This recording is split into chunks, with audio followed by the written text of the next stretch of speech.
Hello 大家好ဒီနေ့ကတော့ပုံမှန်ထက်ထူးခြားတဲ့နေ့လေးပဲဖြစ်ပါတယ်။老师ပြန်လာတာကိုကျေးဇူးတင်ကြိုဆိုတဲ့အနေနဲ့ကျမတို့ကျောင်းသူကျောင်းသားတွေကနေပြီးတော့မှ老师တဲ့လက်ဆောင်လေးတွေပြင်ဆင်ခဲ့ကြပါတယ်။ကျမတို့စိတ်ထဲကနေ老师ပေါ်ပြောချင်တဲ့စကားလုံးတွေကိုလည်းဒီ podcast လေးထဲမှာရေးပြီးတော့မှ老师တဲ့ပြင်ဆင်ခဲ့ပါသေးတယ်။老师တန်းနဲ့ရောက်ပြီဆိုတာနဲ့ကျမတို့တွေက老师ကို surprise တိုက်ဖို့အတွက်တက်ကြွနဲ့ပြင်ဆင်ခဲ့ပါတယ်။ကြည်ကျမတို့ရဲ့စီရောင်老师ဆိုလဲ老师ပြန်လာတယ်ဆိုတော့သူအရန်နဲ့မှပြောနေတာ။ကျမတို့老师ရဲ့ပြောင်းကတခြားရက်တွေထက်ကိုပို့ပြီးတော့အသက်ဝင်နေရပေါ့နော်။ပြီးတော့အသားနဲ့ဝင်ပြီးတော့အားလုံးက老师ကိုကြိုဆိုခဲ့ပါတယ်။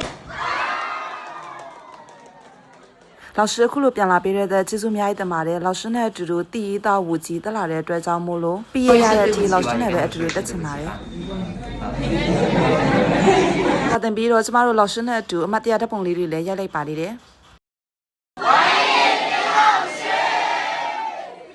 ပြီးတော့老师တက်လုပ်ပေးထားတဲ့ကိမှုကိုကိုရီပဲပြန်စားလိုက်ပါတယ်။အတန်းထဲကလူတွေကလည်းတိတ်တော့မစားကြင်ကြရှာဘူး။ကျမတို့老师သူ့တပည့်တွေသူ့ကိုဘလောက်အောင်ချစ်ကြလဲဆိုအမှားလာကြည့်။သူ့တပည့်တွေပေးထားတဲ့လက်ဆောင်တေလို့တော့မနိုင်ဘူး။ဒီနေ့ဗီဒီယိုလေးကဒီလောက်ပါပဲ။ဘိုင်ဘိုင်大家